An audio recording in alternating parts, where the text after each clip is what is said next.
All right, everyone, it is now 3:30, so we can get started. Welcome back to another lecture for Comp 426, Modern Web Programming. This is lecture 13.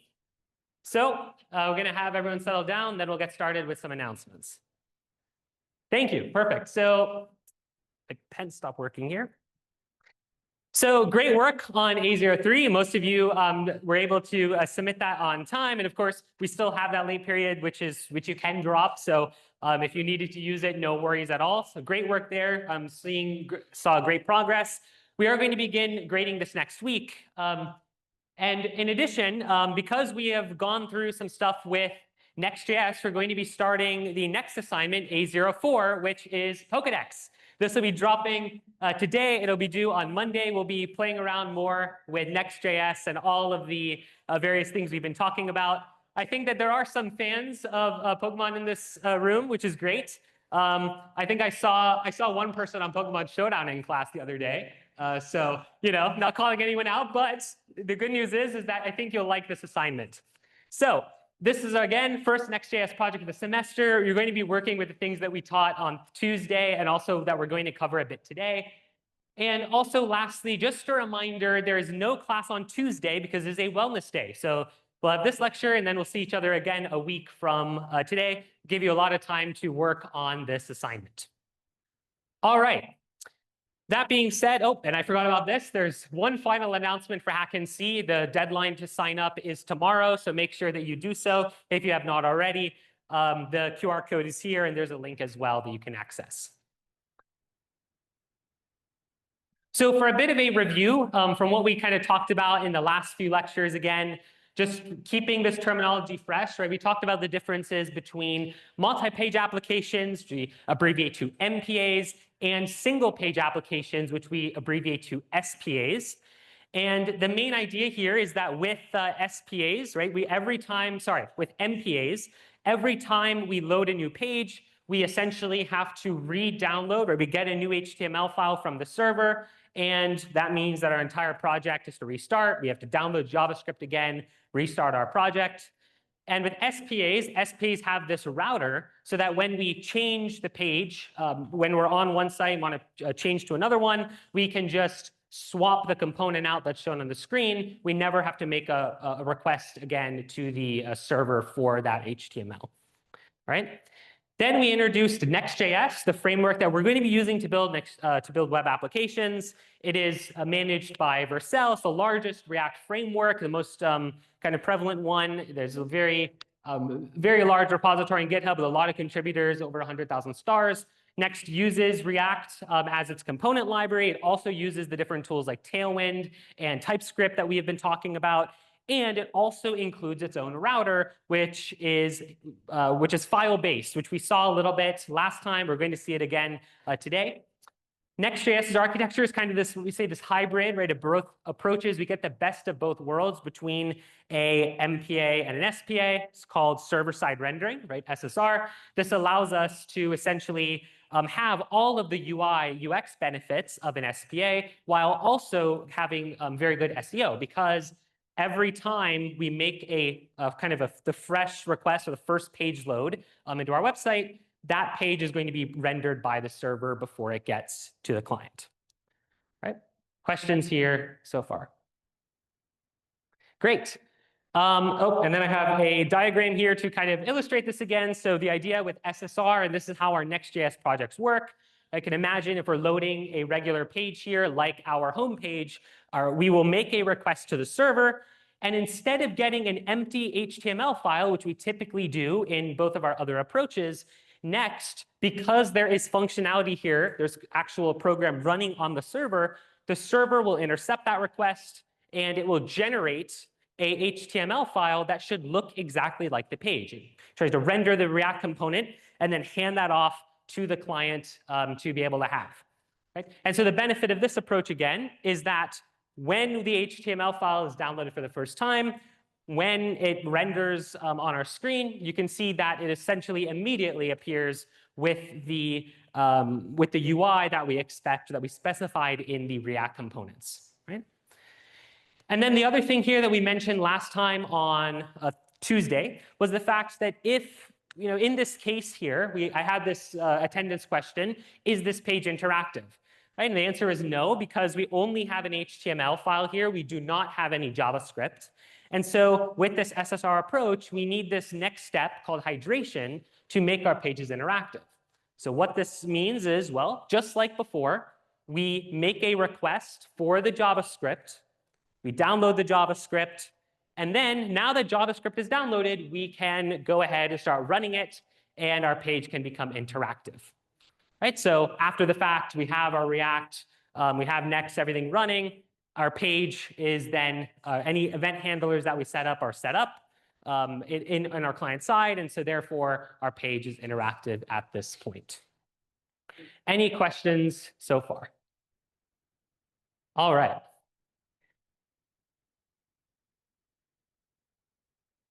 This is, and again, one thing here, this is a bit of I think this is a note from last time as well. Remember that SSR mainly just affects the first page load, right? Because then after this point, in order, let's say if we want to switch to an about page, we don't want to have to make another request to the server. That's very slow. So we use the router that comes with Next to switch pages after the fact. Right, so it's very important, this SSR approach where we generate an HTML file, that is only for the first page load when we first go to a specific domain.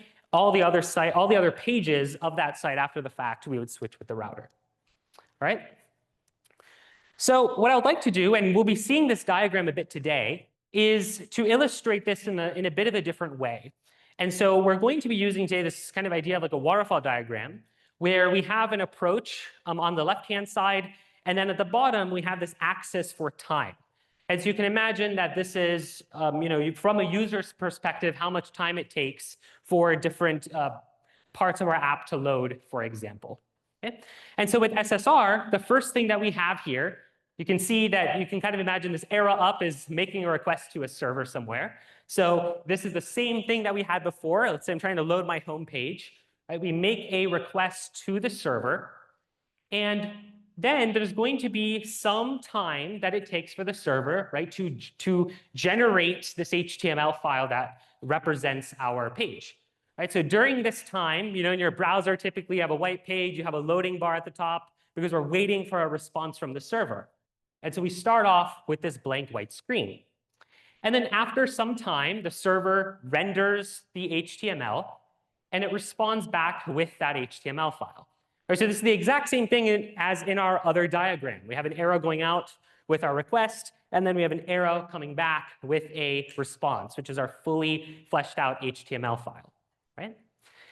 Now, at this point, what happens? So we get our HTML back. And remember, with SSR, our HTML should look like our page because we are pre-rendering that React component on the server. And so what you have then is this window of time where the page is then fully visible to the user. All of the content is visible. Let's say you had a few paragraphs in there. All of that is visible. Buttons are visible, right? Everything's there. Except again, remember that at this point, our page is not necessarily interactive, right? Because we just downloaded an HTML file. We still need the JavaScript files, everything in order to make this page actually work. So if we have a button, like if we press a button on our page in that small window there, it's not going to do anything. We need JavaScript for our page to actually do something, right? And so when we get this HTML file in our browser, right, and actually I have a note here as well, we use different terminology in the web world to kind of denote these different points in time. So the time that it takes for some content to appear on the screen for the user is what's called first contentful paint. It's abbreviated sometimes as FCP, first contentful paint.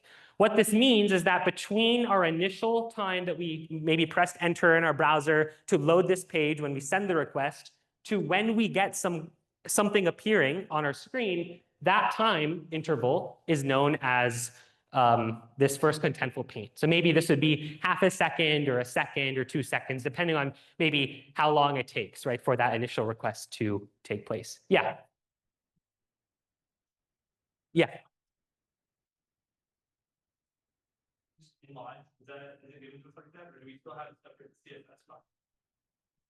This is like because we have Tailwind. Is that the question? Right. Correct. Correct. So we still have to fetch the CSS file. And that's why kind of in that example where we had the website with the different colors, when we turned off the like disable JavaScript, it was just black and white because we don't have that CSS file at that point. Yeah. So the classes exist, like the classes are in the HTML file. It's just that the style that's associated with that class has not been downloaded yet. Yep. Great question. Any other questions so far? Sorry, the light is directly, okay, perfect. So this is first contentful paint. That happens after some time.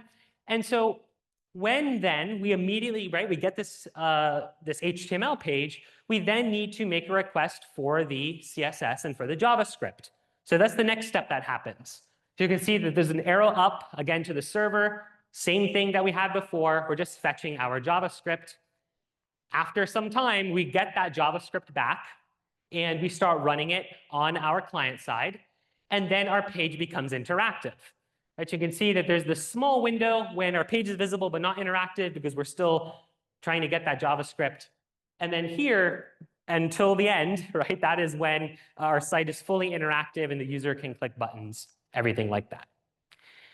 We have another term here called time to interactive. That is, it's kind of in the name here. It's the amount of time it takes from the page load up until the point when our site can actually do something and JavaScript is loaded.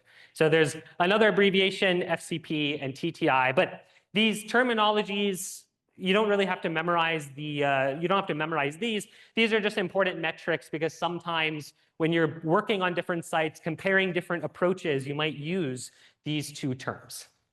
Any questions here? Yes? So if we're always going to download like all the JS files from the server, why don't we just make a single request to get both the HTML and JS files? Or does that just take a bit more extra time? Good question. So I think whenever we make a request, and this is kind of dependent on how the server responds, but typically, and we don't really talk about this part in class as much. When we deploy a website, our files end up somewhere on what's known as the CDN, like content, I think it's Content Delivery Network.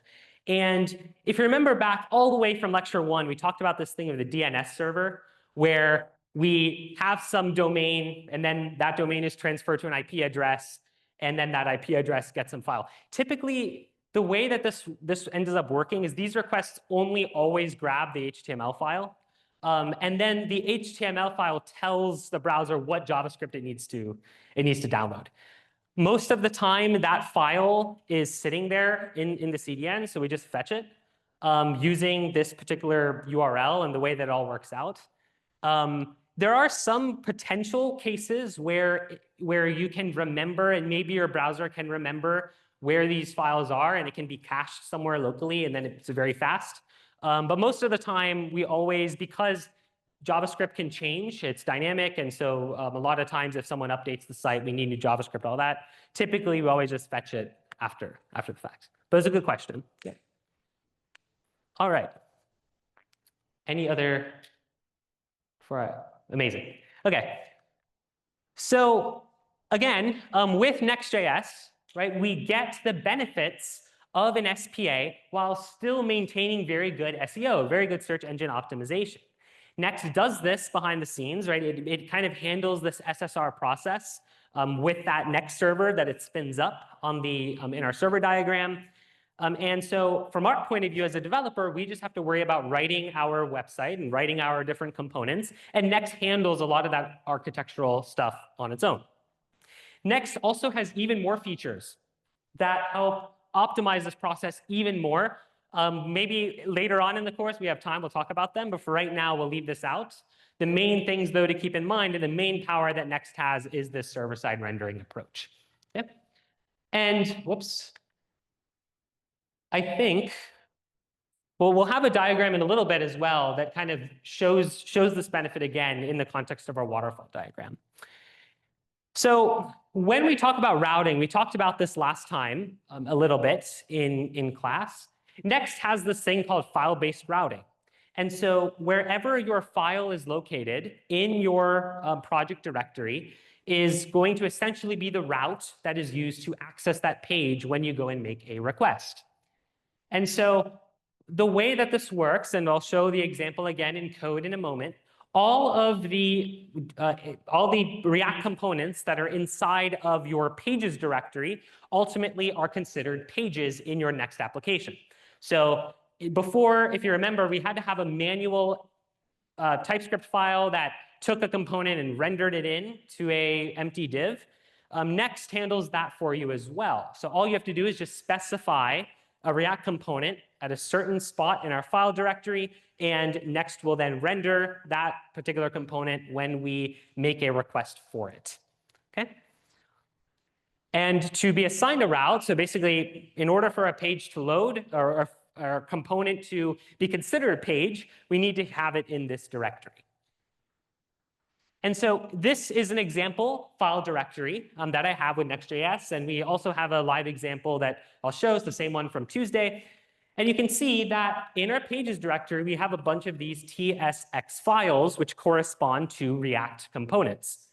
Because these React components are inside of our pages folder, they are all considered individual pages on our website. So for example, here we have index.tsx. This is the name typically of our home page. So if we're in pages, index.tsx resolves down to the route that's just a slash. So in this particular file is where the home page of our site would be. And then if we want to have kind of sub routes, for example, we have like our website, if it's localhost 3000, or let's say example.com, and then slash, well, examples there. So maybe we'll do something else, like google.com/example. Right? In order to have that subroute, and if we have multiple different pages that are going to be based on that subroute, we can create a folder for it. So you can see here, I have an example folder, and this index file, which is right over there, that is going to be the route that corresponds with just example. So if I were to kind of write this out, let's say that my, whoops, want to go back. If my page was, let's say, at localhost 3000, right? So index would load, this particular component here would load at localhost 3000. But if I were to write localhost example would match with this particular component. So this particular component would show up on the page. So anytime there's index, you can kind of just think of it as if it were named something like slash.tsx, right? It's just a blank. Index means that it's at that exact route is where I want my page to be, just like that. And then another feature that we didn't get a chance to talk about on Tuesday, but is so important, is this idea of dynamic routes.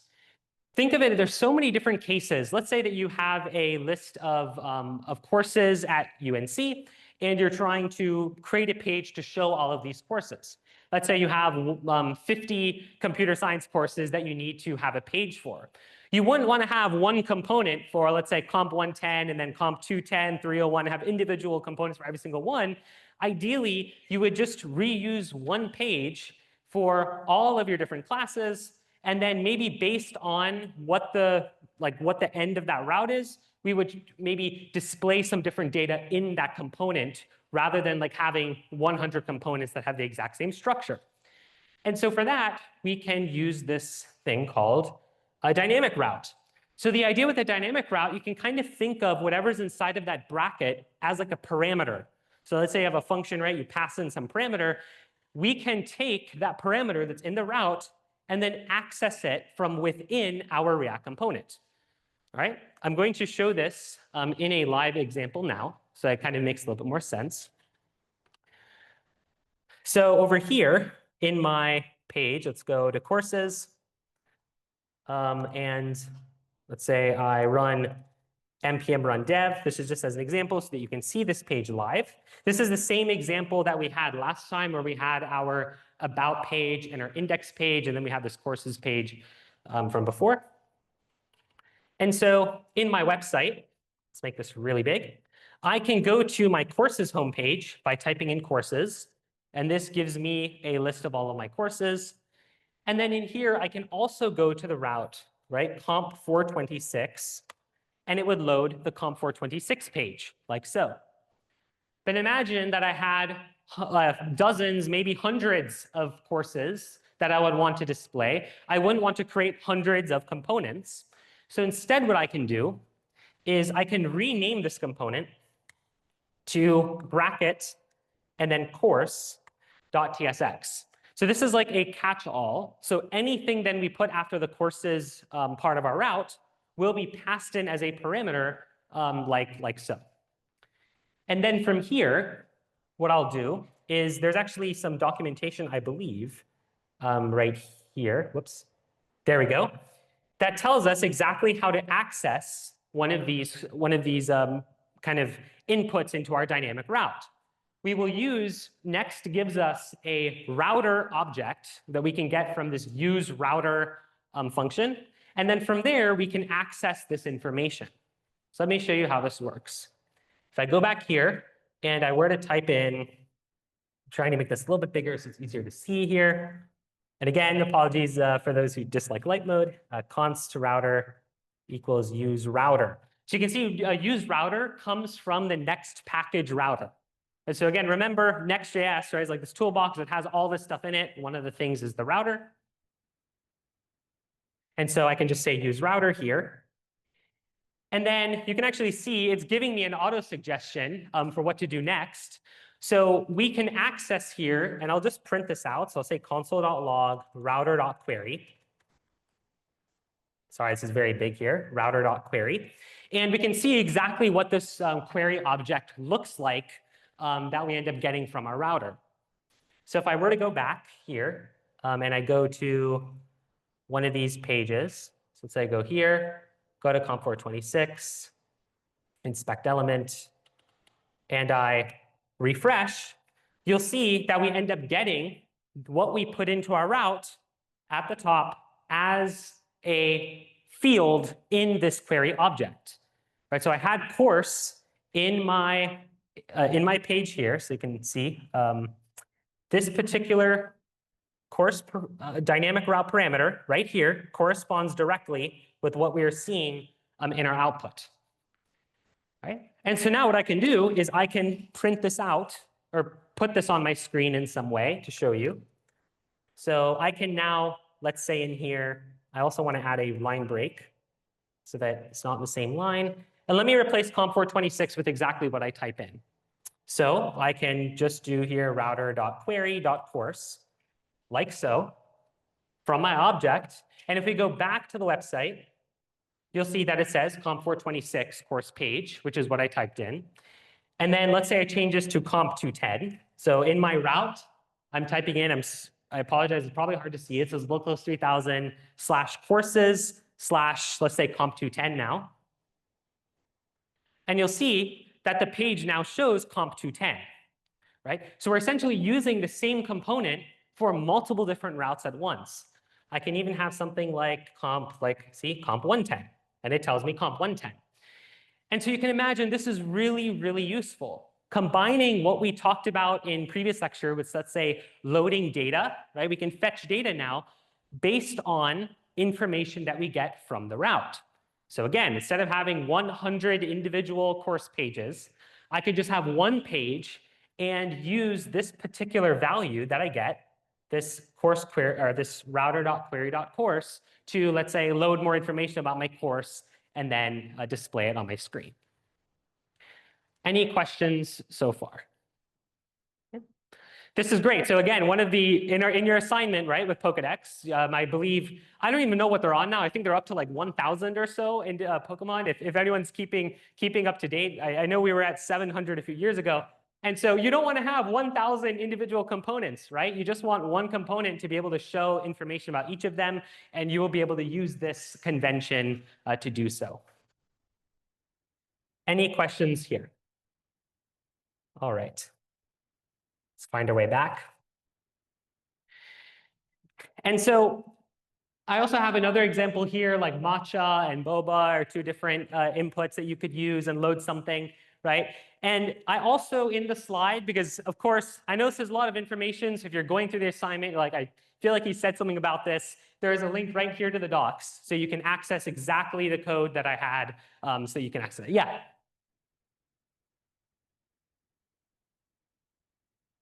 Mhm.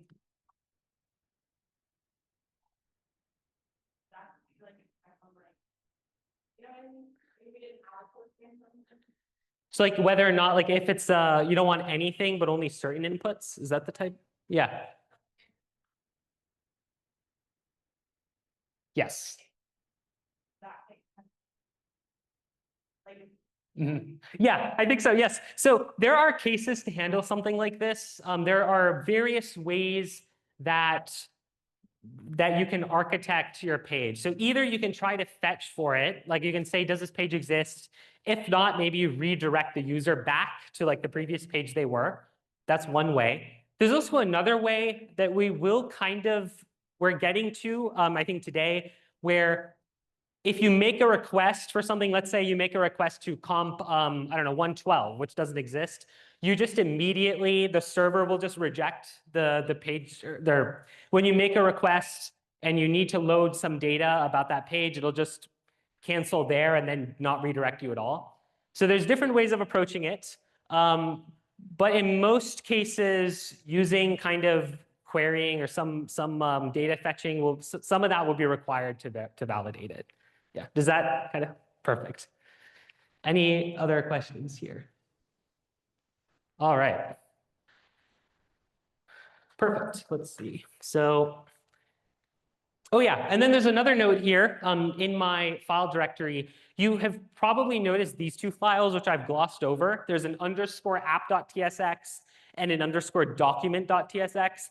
These two are they're required files from Next.js, and they help us to specify some additional information. So for document, this is metadata information a lot of times. If you need to put something in like the head, normally of your HTML, the document.tsx file can help you with that. So like if I go here, notice that in document.tsx, right, this is the only thing in the Next.js project that kind of looks like your traditional HTML file, where you have an HTML, and then you have head, and then you have body, and then you have all of that. So this is kind of a template that Next uses. So if you needed to modify this, most of the cases, and I think for all the cases in our assignments, you don't have to modify this, but you can if you want to. And then the next one here is this app component, which is really, really useful. And there are cases where you're going to need to modify this. This is a special component that is essentially serves as like a wrapper for every other page. So you can kind of think of the fact that if you have some sort of global or shared UI component, let's say like a header of a website, or you have navigation buttons that you want every single page to have, no matter like across all the components, you can put that in this app.tsx component, and it will essentially appear on every single page.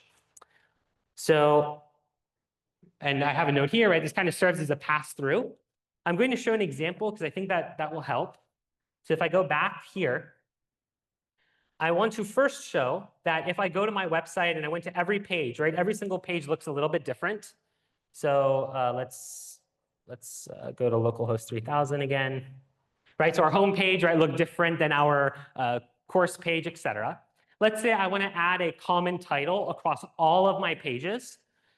Well, you'll notice that in app.tsx, what is returned here is essentially just this generic component, React component.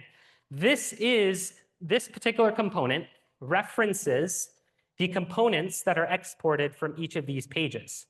So if I, for example, load my course page, that component there is going to be replaced with the course page. So if we want to add some common UI, all I have to do here is just wrap this in another div. So let's say I make a div, I add my component, and let's say I add some text that's like bold, and I say website title, like this. Now, if I go back, you'll see on my website here that website title now appears on my page, but it won't just appear on this page, it'll appear on every other page. So if I went to courses, you can see it's at the top, right? Or if I have courses comp 110, right, it's there too. And so a lot of times, right, you might have maybe in most websites, you have like a top bar that has maybe a website logo and a title, maybe some navigation buttons, right, your header of your website, and you want every component to be able to access it. Well, this would be the way that you can do something like that. Questions here? Nice. All right. Let's find our way back. Okay, there we go. Now, what I want to kind of pivot to a little bit here is to talk a little bit more about this idea of data fetching. So this kind of came up a little bit briefly with loading individual courses, course data, maybe figuring out if a course exists, otherwise, doing something. So data fetching is a very important part of our applications. A lot of the time, we're constantly having to load data. You had to do this in A3, right? In New York Times Games, you loaded a Wordle game, you loaded a Connections game. So loading data from some external API is a very, very important part of building these applications. And so in React, so far in how we have been doing this, we have used this fetch function, right, in kind of combination with useEffect, right, and useState to essentially load data for our page, right? You did this in A03, you'll be doing it again right, in all of our different assignments going forward because we will be loading data. Right? And so how does this look kind of in our diagram again? Well, there's some server on the internet, whether that was my server, the one I made to give you all, right, the New York Times Games, Wordle, or Connections, or in the Pokemon example, there's a separate server that stores all Pokemon data, and you need to make a request to it. And so what happens is your client, which is here, right, whenever our page loads, will make a request for that data, and then we will get some response. Now, note that in the meantime, while we're loading this data, we might have to present something on our screen telling the user that we're waiting for some data to download. Right, so you can see there on my screen, maybe I have a loading indicator. Maybe you have like one of the spinners, right, or progress bars that's indicating that you're loading something. And then after some time, you get a response, the data has loaded, and now you can display it on the screen. So you can see there, we went from loading to our items. Maybe if we fetched a whole list of items here, and we displayed it. Right? And so this approach, what we have been doing, wait, sorry, was there a question? Yeah. Yeah.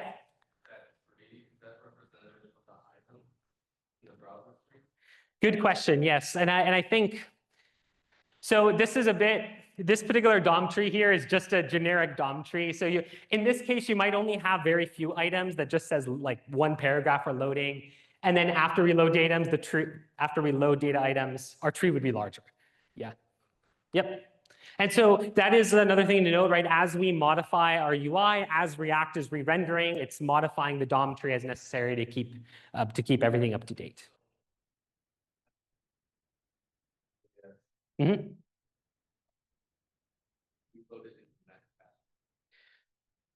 So when we get the HTML and JavaScript, yeah. Yes, good question. So we get, if I go back here, kind of to our, yeah. We get data back, so we get HTML, we get JavaScript right back from the server. And then what happens is that we end up running this JavaScript within kind of the JavaScript runtime. So that what we talked about near the end, where you have like a stack and the heap and all that stuff, we are running these JavaScript files the same way. So our browser, which is this entire thing, our browser is running that JavaScript. With HTML, when we get the HTML back, our browser is going to fill in our DOM tree based on the HTML that was provided. And when the DOM tree changes, what the user sees change. So the DOM tree and like what's shown on the screen are linked together. Yep. Perfect. All right. Scroll this. Right. There we go. So this approach that we have been doing up until this point in A03, as well as in our other examples, this is known as client-side data fetching. The idea here is that, well, our client is responsible for sending that request over to the server to get some data, and then the server will respond with data. Right? And so while we're waiting, maybe we have some loading spinner saying that we're waiting for data, or maybe we don't have anything, it's just blank, and then we fill it in later. That's fine too. Right? And so what's important to note here is that even though I've given this terminology of client-side, right, data fetching to this, you've already been doing this. So this is nothing new. If you use the fetch function like you did in A03, that is client-side data fetching. So this is nothing that we're kind of describing is new here. We're just giving new terminology for something you've already done, right? Now, as an example for this, I also have some code here in my repository, and I will probably try and publish this repository as well afterwards, because I think that we've been using it a decent amount here. But because there's some extra setup here, I didn't want everyone to have to follow along and frantically copy what I'm doing, so I have it written out. In my organizations folder, I have this client-side fetching component. And you can see that all I'm doing here is I am essentially loading from in my API a list of CS organizations at UNC. I load it in, and then I save it to my state. And so at that point, my UI will update. I am essentially displaying a list of organizations here. I'm just iterating over all my organizations, and I am then displaying a card for them. So this particular page, you can also see right here, right? Just by looking at our file path, this is the same route that we will use, right? Because again, Next uses file-based routing. So if I start at here, it would be /organizations/client fetching. That should load this page.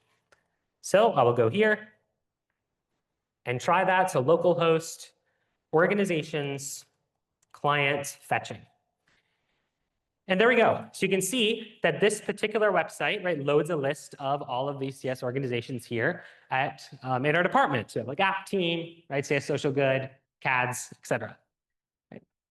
Now, this approach, again, is nothing new. We did this already, but this is because we are making this request from our client, or the client's making that request, this is client-side data fetching.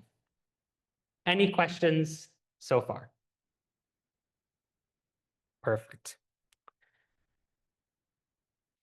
Now, I want to kind of bring us back to our diagram here, to kind of our waterfall diagram, to put this client-side fetching into context with what we've been doing.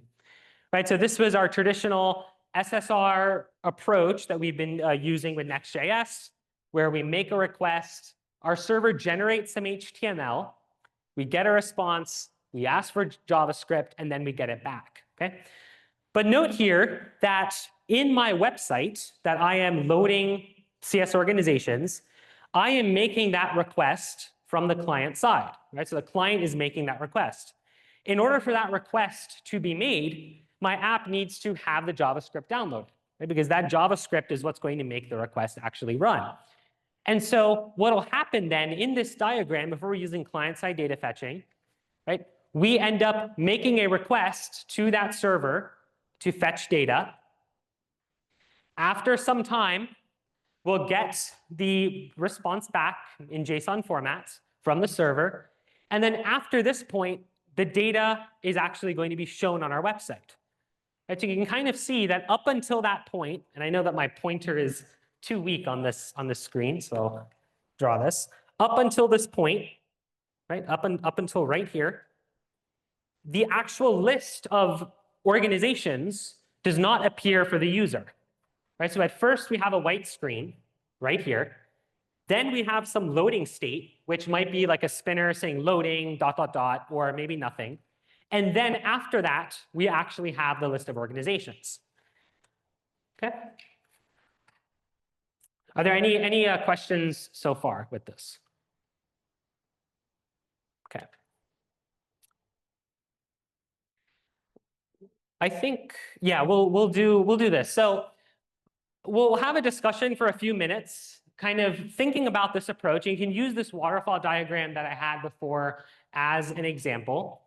Right here, where we have our white screen, the loading state, and then data shown. Imagine that I have this website displaying a list of CS organizations, like App Team, everything like that. And then imagine that if I were to search, and actually, I think my example up here is a list of courses. But you can imagine, like, if I were using my CS organization's website, if I searched up App Team Carolina into Google, would my page showing the list of CS organizations, would that show up in a Google search result? Or in this case, if I have a list of CS organizations that I'm trying to load, will if I search a course like Comp 426, will that page show up? Will the search engine know that my page is talking about that course, Comp 426? Okay, so think about this for a few minutes. You can write your thoughts down in the attendance check for today, and then we'll come back and talk about it together. All right, everyone, we had a good amount of discussion. So make sure that you finalize your submission in Gradescope for today. Who thinks, a show of hands, yes? I think yes. Okay. No? Show of hands. Okay, nice. So that is true. No is correct. And does anyone have any thought or reasoning for that? Yeah.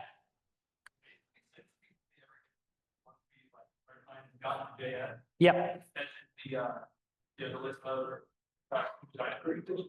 Mhm. there's no way, like, when the web crawler going through, like, the link that they're going to see that list because Exactly. Yes. So, and we're going to be we'll show this in the diagram too. Exactly. Right. This data fetching here that we're showing on this part, which is right here, only happens after we get JavaScript back. Right. It's JavaScript initiated. But if our crawler cannot run JavaScript, then it wouldn't be able to fetch this data. So let's go. There we go. So again, right? I think I had that little hint in case we needed it, but I think everyone got it. So again, let's think about, right, in this diagram, I already showed it. Where would our process stop running if JavaScript was disabled? Right, it would stop right here, because this is the time that we get JavaScript back. After that, we cannot do anything else. We cannot run any more JavaScript at all. And so in this case, the only website that we get back, or that our search engine crawler would get back, is just our blank page or our loading state. Okay? And so what I want to do here is to show a quick example. So in my current page that I had, I was loading my list of CS organizations. I'm going to turn off JavaScript, again, just to show you that this is going to not show our list. So if I go in here, and I showed the Chrome way last time, I just have it open in Safari coincidentally, right? So disable JavaScript, and then refresh our page, right? You see that we get our title this time. We get something back because, again, we still are doing server-side rendering. So we render our title and our like the overall website title here, but we don't end up rendering anything in our organizations list, right? Because remember, that organizations list only comes in after we fetch the data. We then make the state change, and that's what re-renders the next time to get our list back. All right. So in all, right, there is, and I have a note here, that there is an alternative data fetching strategy that will allow us to essentially fix this problem of SEO that we have introduced with client-side data fetching. Okay. And so this particular approach, let's say that we make a request for our homepage, right? Already with SSR, we are going to be trying to render our page on the server side.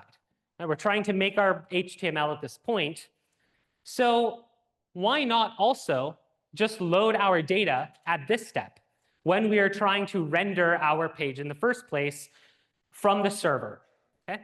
So in this model, right, when we're rendering our first HTML page on the server side, the server is going to go and make a request for the data, so that by the time the HTML is outputted here, it is fully complete, even with the list of organizations.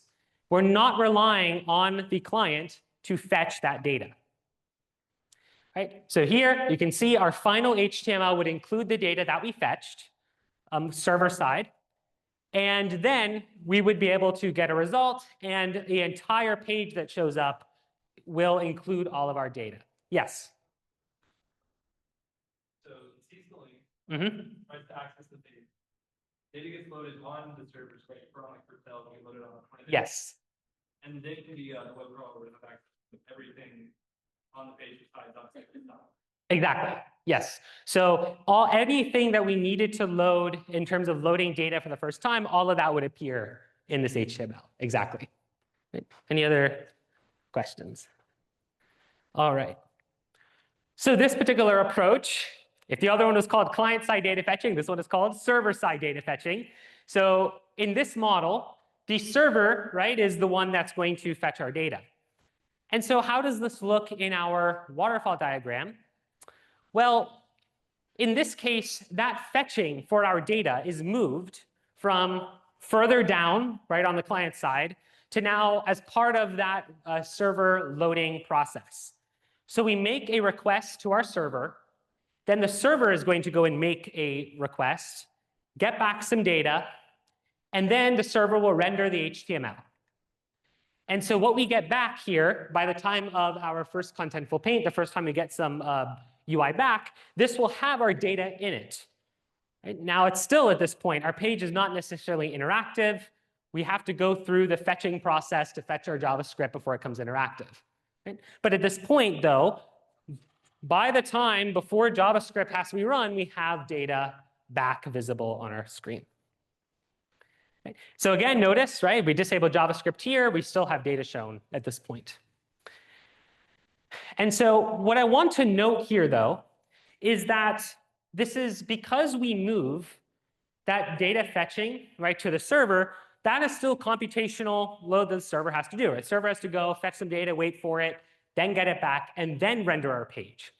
And so if we compare these two approaches here, right, you might notice something like this. If we compare the amount of time it takes for our page to load, right? In the server-side version, we end up having a longer loading time because we are trying to fetch data. The server has to fetch the data, and so that will take more time for the server to do. And so we end up with this. And so kind of building off of what I already said, I'd like you to discuss for a few minutes kind of what are the trade-offs of these approaches, and maybe which one would you use if you were a software engineer designing a site? Which type of data fetching approach might you use, maybe given some type of problem? Right? So we'll spend a few minutes on that, then we'll come back together. All right. I heard some good discussions, especially here in the front, but does anyone have any thoughts on these two different approaches? Maybe a case where you'd use one over the other, et cetera. Yeah. From my perspective, SSR plus client makes sense. You want it quick, take a look. You don't want that anyone just like white screen flipping off. Yes. SSR plus server seems like it makes more sense about like a business where you want that SEO and get people to actually click. And yes. Yes, that's great. Perfect. So that is everything I said there, I think makes a lot of sense. So kind of this is something that I'm mentioning here. So I'll pull this up here in this note, is that typically in the web world, we want to try and minimize as much as possible the first contentful paint. The reason is because and I think there have been studies on this as well, UI UX studies, is that the white screen that you have where you see nothing and a page is taking longer to load ends up making people click off at a higher rate, right, than just having a very quick page load. Even if there's like a loading spinner, it's like, oh, okay, this website did load, and so it ends up being that if you have a longer white screen, the amount of people leaving your site ends up being higher. And so this is one case where even though from an SEO perspective, right, if our content is very important, we're trying to make it onto the PageRank algorithm in some way, then server-side data loading is better because that's better for SEO, right? But for user experience, client-side data fetching is typically better. Maybe an example, this is a very, very extreme example, but maybe when you're playing a video game, like for example, I know Minecraft is an example where when you click on a world, it takes a while, like there's this loading thing and it builds up to 100% and then your game opens, right? You can imagine that if you just clicked on a world and it was just like nothing happened for like 15 seconds before your world appeared, you might think, ah, this game crashed, something went wrong. So just having a loading indicator a lot of times is feedback for the user, because the user can see, oh, there's a loading progress bar going. There's something indicating that this website's actually working, and therefore they will stick around a little bit longer. So from a UI perspective, most of the time, client data fetching is better. And then for SEO perspective, server-side fetching is better. And so therefore, in most cases, we want to prioritize first contentful paint. And so the method that we've been using already with client-side data fetching is typically the way to go in a lot of cases, unless SEO is extremely important for what you're trying to load. Yeah. We could have like a duplicate of a site that's server based, and whenever someone clicks on that, it just immediately redirects to the client. Then they get the crawlers. Do you mind saying the first part again? I think I lost. What were you saying? Yeah. So you have two sets where one's Yeah. for client, one's for server. Sure. If you click the server one for SEO or whatever, Mhm. it immediately redirects to the client, but the server one still exists for crawlers. Got you. Okay. So I think that's a good, I'll have to look into this a bit more because that's a good thought. So I think if I'm understanding what you're saying correctly is like two different, for crawlers would access one page that's using all of this optimization, and then client side we use the client optimized. I think most of the time, and there might have been changes recently in the way some of these crawlers, I know that there's different techniques to be able to pass more information to these crawlers. So there might be a way to dynamically tell whether or not the person loading your site is a crawler or not. Although in most cases, I think it's usually harder. It's harder to do that because it's hard to know who is actually requesting your site at any given time unless there's some like authentication or something that the client passes along with that. Yeah, but it's a good thought. I'll look into that might be something that we can see if there's been anyone who's been working on something like that. Yep. Perfect. So again, here, client-side data fetching, typically better unless you need server-side for SEO. For example, blogs, I know a blog is an example, maybe individual, again, product pages, SEO might be preferred here because you want to ensure that if you're selling a product, if you have a list of a lot of products and you're selling a specific product, maybe the server-side approach is better for that purpose. But for other multi-purpose sites, then client would be preferred. Yeah. Hide the SEO information in HTML in a way that the user doesn't usually see, but web crawlers pick up on to like make the client data fetching more SEO friendly? Sure. So actually yes, that is a good point. The only thing with that is you want to make sure that if that data is dynamic in some way, so like if it requires you having to look something up in some database somewhere where it's like, it's dynamic maybe, or maybe like in a case where products are being listed and delisted at a very fast rate or something like that, then it would be difficult. Now, if it's like if it's a bit more static, so like, in Apple, they maybe release a new iPhone every year at most. So at that point, then maybe you could just hide, you can say like iPhone 17 is just in the HTML somewhere, and then it would be better for SEO and you wouldn't have to rely on server-side fetching. Yeah, great question. All right. So I want to show now how, even though we kind of talked about both, this is one of the cases where it's not as clear cut, right? Like before we said SSR it fixes the problem with SPAs to where it has all the benefits, none of the drawbacks, and so it's an obvious choice. This case, it's a bit more up to you as the developer, and it's more situation dependent. So it's always good to be aware of this, because when you're designing your page, you'll want to choose the correct approach based on your situation. And so for that reason, I'm going to show you how to do the server-side data fetching in Next.js. And in the assignment, so in your assignment for Pokedex, you'll be doing both. So like your home page for Pokedex will be client-side data fetched, and then every individual Pokemon page will be server-side fetched. That way you have practice doing both, okay? And so in Next.js, the way to do this is a little bit strange. This is just the convention that Next.js uses. You have to put a function in your component page, in your file, called getServerSideProps. I'm going to show what this does here. Essentially, though, the idea is that this getServerSideProps function is essentially generating the input, the props, for that particular component page. I think it'll make more sense if I show this rather than this slide. So we go over here. I have another file pre-written called server fetching. And you can see that we have this particular function in here. It's an asynchronous function, get server-side props.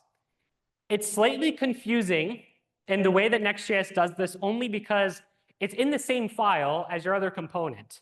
And so the line here, right, between what code is running on the server side and what's running on the client side, a little bit harder to discern. But because this is kind of a standard convention by Next.js, this is kind of the only function that runs, that does this server-side fetching. So it will typically be easy to kind of tell the difference here. Typically, you have your component above, and then underneath it, you have this function.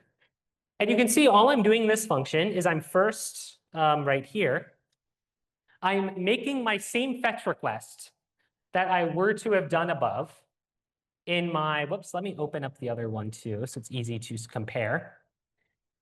Right? In my client-side example, I called this fetch in a useEffect. This was promise-based. I then said, I have a then and then another then to set this state. But since my server-side props function is an asynchronous function, I can use the await keyword to just create a variable with the result, and then do that again for the JSON. And then here, what I'm returning are the properties, the input of my component above. So you can see that my component here takes in a list of organizations as a property. Right? So this is input into this component. And this input is being calculated and given back by this getServerSideProps function. So this list of organizations that I have fetched here is going to be placed in as the parameter for this component when Next.js is going to render this on the server side. And so at this point, by the time we render this organization component, we're going to have a list of all of the organizations already downloaded, and then we will just render our component with that information.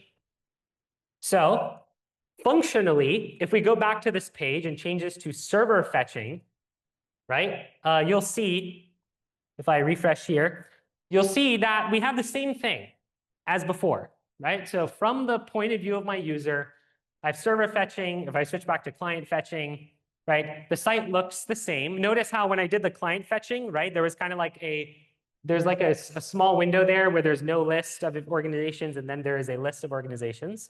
But if I do server fetching and I refresh, it's just we get everything at once. And if I turn off JavaScript here, again, the key thing for our crawler, and I refresh, right, you'll see that the list that I get back, my HTML actually has all of the data in it. Okay, so again, if I compare by going to localhost 3000, organizations, let's see, localhost 3000, organizations, client fetching, whoops, organizations, client fetching, and I turn off JavaScript, and I refresh, right here I have no data back. So the client fetching, the search engine crawler will not see any organizations, but here, with this server approach, server fetching approach, my search engine crawler will see this information. Right? So these are all different optimizations that we do to, and architecture-wise for our web apps, to make our websites more performant from a UX standpoint, but also have better SEO. Right? These are all things that as a full stack developer, we want to try and we want to focus on and really optimize as we're developing. Right? Any questions here? Yeah. Yes.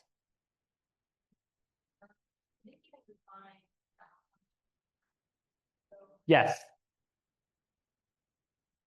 Good question. Yeah. So if we go back here, And this is, so organization-wise, you can actually, I think, put this in either order, depending on how this happens. But let me write this out. So what happens here, you can imagine that we have some server, and the client makes a request to the server for a page. So the first thing that runs is going to be this function right here, get server-side props. So this is the first thing that runs when we make that request, okay, to the server. So here you can imagine that, let me draw this here. I have like some server, and then I have my website, and I'm trying to load this page. So I make a request for it. So this is step 0. Then the next step is my server needs to fetch this data for the organizations page. So that's the next step. So the server will fetch the data that's needed for this page to be rendered properly. So we run here this particular get server-side props function. This is that process of how do we load data on the server side. This line right here, so line 18 is that process of us fetching from this Com426 server that gives us our organizations list. And so at this point, we get some data back. We convert it to JSON.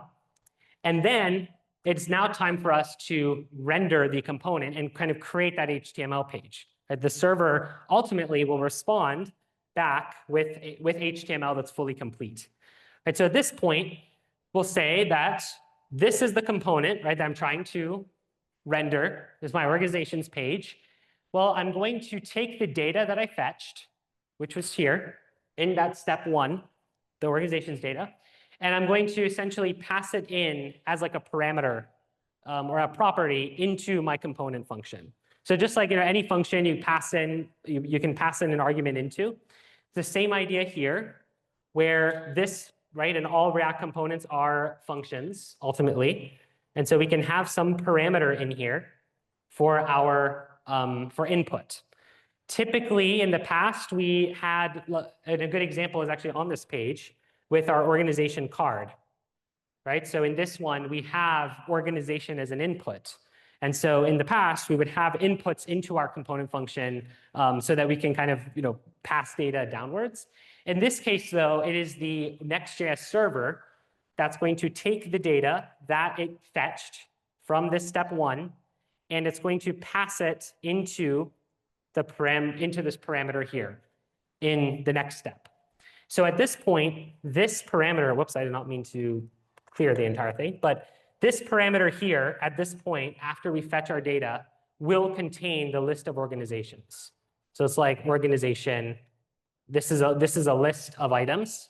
And at that point, we can just take and render our page with that input. Does that kind of, yeah.